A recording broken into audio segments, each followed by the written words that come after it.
I'm Pam Seatle on the West Mall in Etobicoke. It was exactly 34 years ago today. A little girl, 8-year-old Nicole Morin, left her apartment on the top floor of this high-rise and headed off to meet a friend to go for a swim in the building's pool.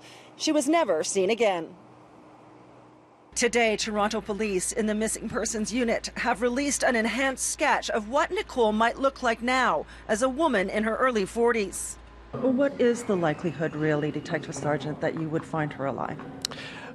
The hope is there. There's been no signs of her death. There's been nothing recovered in terms of clothing or anything related to her.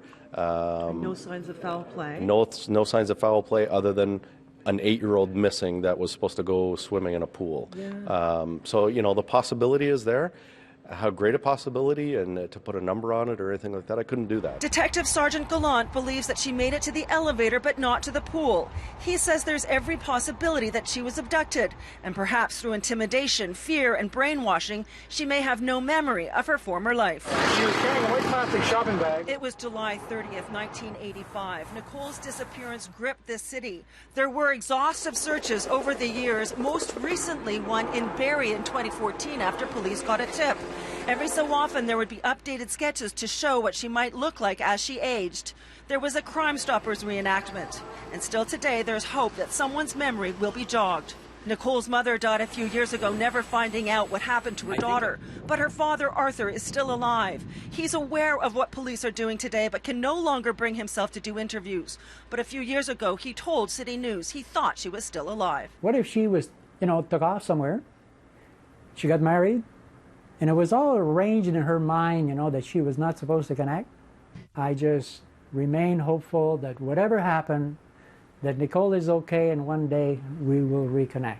Probably, if she's alive, she's got that hope too. We're hoping that we can reach out to as many people as possible, utilizing social media, utilizing traditional media, get this picture out there. If anybody recognizes the picture of her, if it brings them back to 34 years, we've released both pictures to say, I remember this girl showing up 34 years ago as an 8-year-old in the neighborhood. A woman who was Nicole's best friend at the time and lived in the same building says she too still has hope. It's always in my mind, and I often wonder where she is and what she's doing, and I'm hopeful that she's happy and healthy and hopefully has a family of her own now.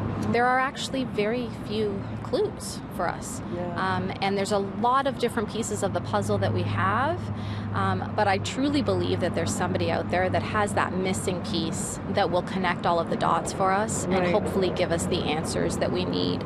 And certainly for her father, he deserves to know.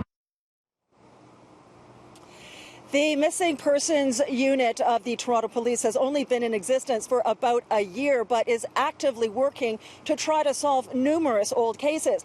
Detective Sergeant Gallant says they will not stop looking for Nicole until there is a definitive resolution.